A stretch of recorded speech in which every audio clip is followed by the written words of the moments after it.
Olá pessoal, tudo bem com vocês? Eu sou a professora Alexia e hoje nós vamos aprender um pouquinho mais sobre os direitos coletivos. Direito coletivo, direito difuso, direitos individuais homogêneos e principalmente a proteção desses direitos coletivos dentro do nosso ordenamento jurídico.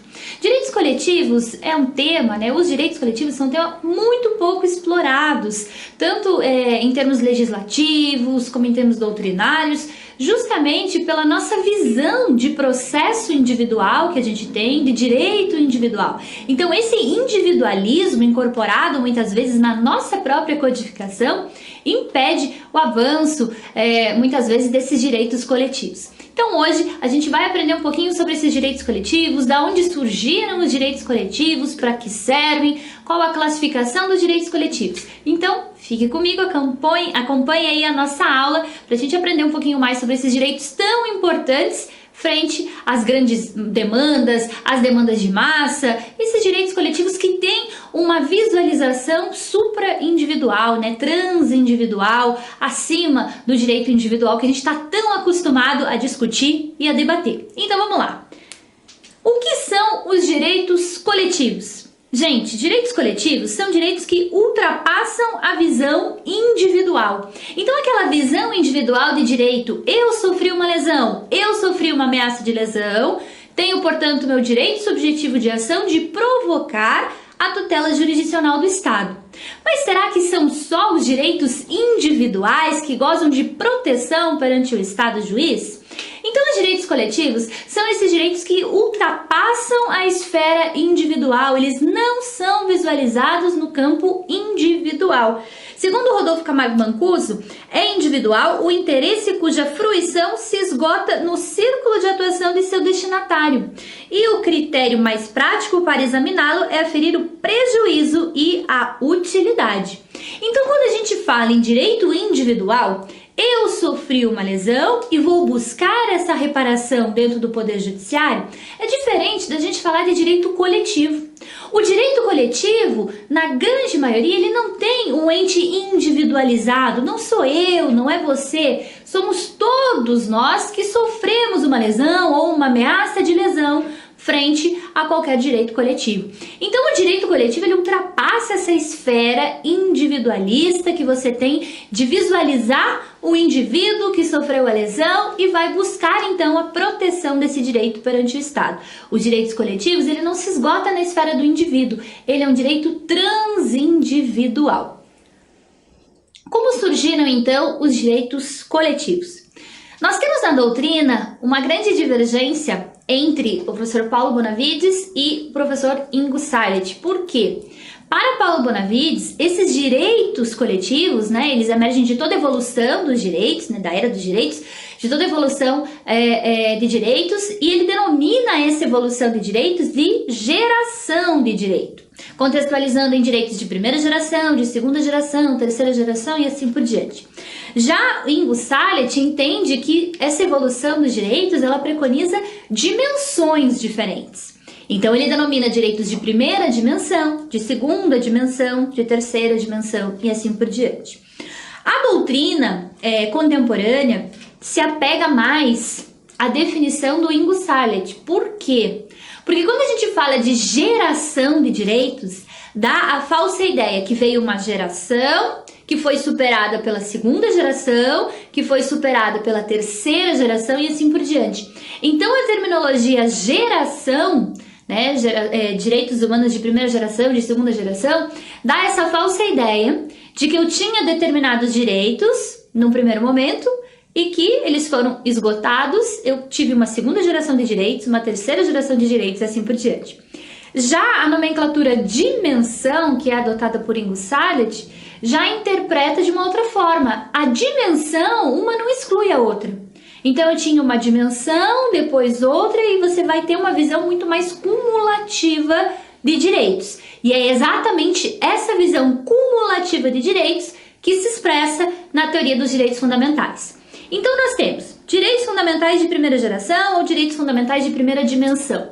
Quais são esses direitos? Os direitos fundamentais de primeira geração ou de primeira dimensão são os direitos relacionados à liberdade, direitos civis e direitos políticos. relacionados à liberdade.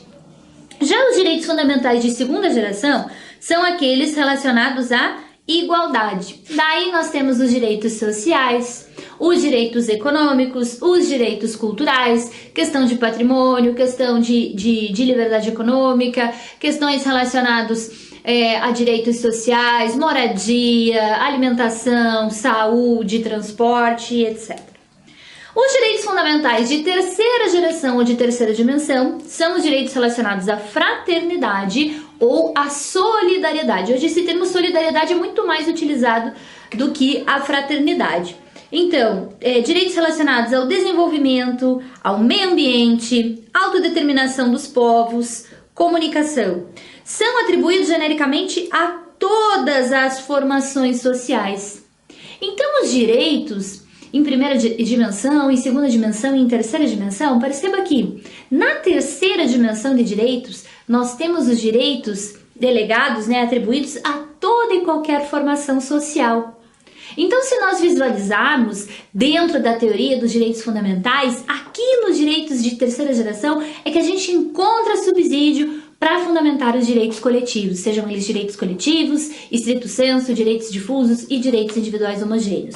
Tais direitos possuem como seus sujeitos ativos uma titularidade difusa ou coletiva. Eu não consigo, num primeiro momento, individualizar quais são as pessoas afetadas por esses direitos. Então, se nós pegarmos lá, direito ao meio ambiente, quem é que tem direito ao meio ambiente? Então, a nossa própria Constituição Federal, ela denomina que o direito ao meio ambiente é de todos, das presentes e futuras gerações. Não tem como a gente individualizar, nesse primeiro momento, quem teria o direito ao meio ambiente. Então, ele é um direito difuso, ele é um direito coletivo.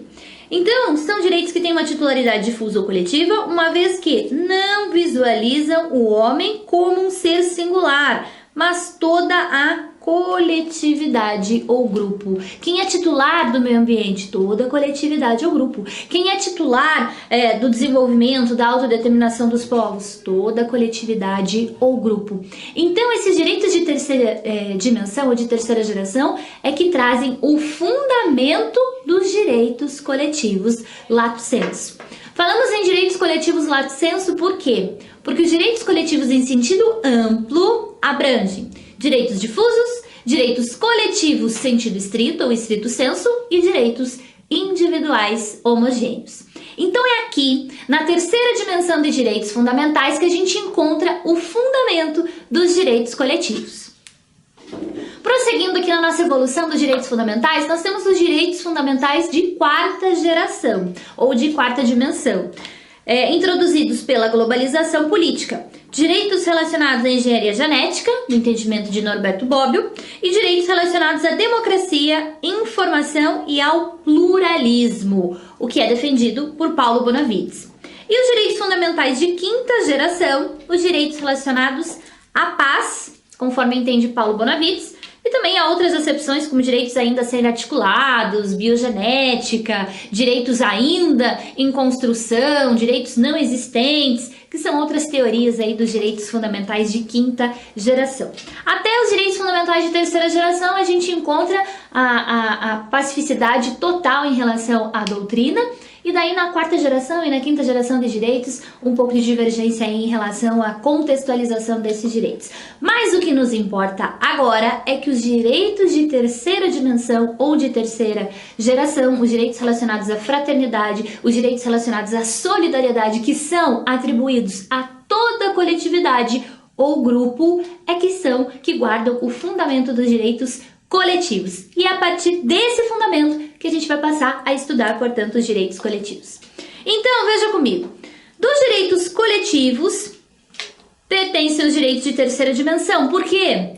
Tem natureza de implicação universal para todos, né? Então, aqui, para todos, sendo que os mesmos alcançam, no mínimo, uma característica de transindividualismo, ou seja, superam a questão do indivíduo, são transindividuais. Então, pelo menos uma característica desse conceito de superar a esfera do indivíduo está presente aqui nos direitos coletivos lato sensu. E, em decorrência dessa especificidade, em decorrência deles serem universais, em decorrência deles terem essa ideia de transindividualismo, exigem esforços e responsabilidades em escala mundial para que sejam verdadeiramente efetivados.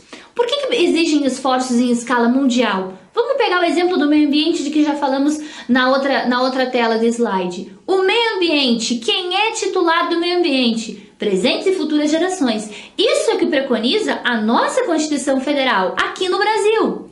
Mas e se a gente for um pouquinho mais para baixo, vai para a Argentina, vai para o Uruguai? Quem é titular do meio ambiente? Será que o meio ambiente ele pode ser fracionado em termos geográficos por país?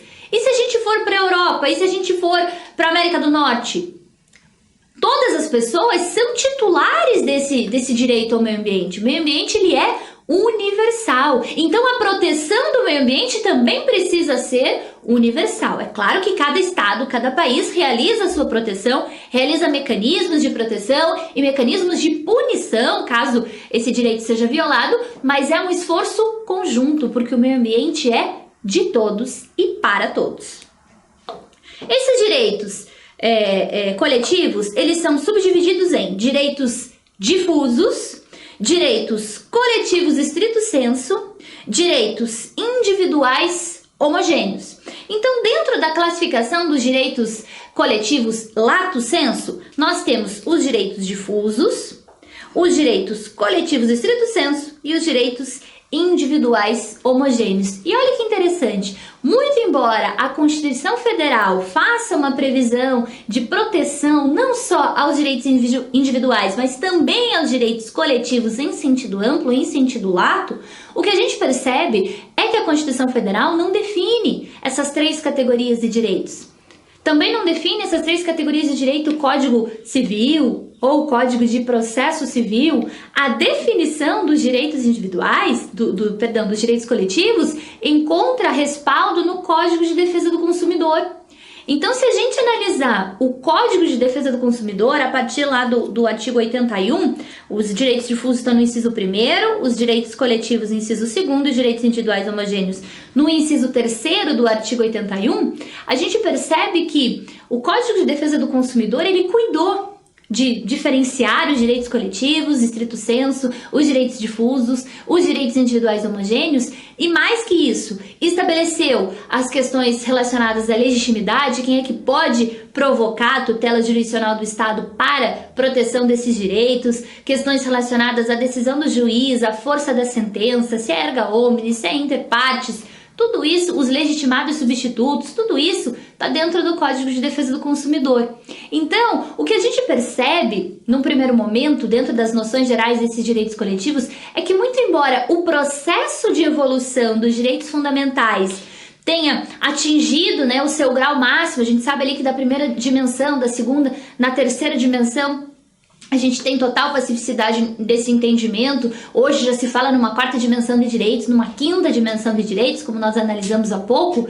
Dentro da terceira dimensão, nós encontramos o fundamento de todos os direitos coletivos, nessa ideia de solidariedade, nessa ideia de fraternidade, de direitos atribuídos a toda a coletividade, a todo o grupo, de direitos que exigem um esforço de efetivação não só interno, mas um esforço para a efetivação externo. Então, dentro dessa visão, a gente percebe que os direitos coletivos eles já existem há muito tempo, mas a positivação deles no nosso ordenamento demorou um pouquinho para acontecer. E ainda não foi uma positivação constitucional, foi uma positivação numa norma infraconstitucional que cuida das relações de consumo. Mas será que todos os direitos difusos, direitos coletivos estrito sensu e direitos individuais homogêneos guardam relação com a legislação consumerista? Nem todos. Então nós podemos questionar meio ambiente, nós podemos proteger o patrimônio histórico, o patrimônio cultural. E em nenhum desses três exemplos falamos em direito do consumidor, em aquisição, em fornecedor, em prestador de serviços. Então o que acontece? Os direitos coletivos eles são sim reconhecidos, já existem há muito tempo, são reconhecidos, são protegidos. A nossa Constituição faz a ressalva de que se deve proteger não só os direitos individuais, mas também os direitos coletivos, No entanto, o entendimento que a gente chega é que a positivação deles dentro do Código de Defesa do Consumidor traz essa falsa ideia que direitos coletivos se resumem às demandas coletivas. E não é verdade. Os direitos coletivos eles são muito mais amplos do que as demandas coletivas. É claro que em alguns direitos eu posso invocar a tutela do consumidor. Alguns direitos coletivos se traduzem nessa proteção consumerista, mas nem todos. Podemos falar do direito ao meio ambiente, podemos falar do direito a determinados povos, direitos tributários, e não estamos falando de direito do consumidor, mas como a nossa Constituição é de 1988, o nosso Código de Defesa do Consumidor de 1990, a Constituição disse, temos que proteger além dos individuais também os coletivos. Então foram criados vários mecanismos de proteção e eles foram explicitados no Código de Defesa do Consumidor. Nós já tínhamos outras previsões de direitos coletivos, ação civil pública, ação popular, que cuida de direitos coletivos igualmente, e o Código de Defesa do Consumidor de 1990 veio positivar esses direitos já existentes e já reconhecidos. Então, o que o Código de Defesa do Consumidor fez, além de toda a questão de estabelecer as relações de consumo, todos os regramentos da relação de consumo, o CDC, a partir do artigo 81, estabeleceu quais são os direitos coletivos, a diferença entre esses direitos coletivos, se eles são difusos, se eles são coletivos estrito sensu, se eles são direitos individuais homogêneos e como reclamar a proteção desses direitos. Mas cuidado, não é porque os direitos coletivos encontram essa diferenciação, difusos, coletivos estrito sensu, individuais homogêneos, no Código de Defesa do Consumidor, que direito coletivo só se refere a direito de consumo. Não, direito coletivo pode se referir a direito de consumo, mas não única e exclusivamente direito do consumo. Então, a ideia de direitos coletivos passa pela ideia da transindividualidade, então supera esse exercício de proteção e de provocação de direitos relacionados única e exclusivamente ao indivíduo, para atingir toda a coletividade, para atingir um grupo determinado de pessoas, para atingir uma classe profissional, para atingir pessoas que adquiriram determinado produto, para atingir pessoas que são contribuintes de determinado imposto, ou seja, estamos falando de direitos que superam a esfera única e exclusivamente individual. Então, essas foram as noções gerais de direitos coletivos, que passam aí pela evolução dos próprios direitos fundamentais, encontram guarida nos direitos fundamentais de terceira dimensão e são determinados no artigo 81 do Código de Defesa do Consumidor, muito embora direitos coletivos não se resumam a direitos do consumidor. Eu espero você então na nossa próxima aula para a gente conversar um pouco mais sobre direitos coletivos e todo o processo de proteção desses direitos, que são direitos fundamentais.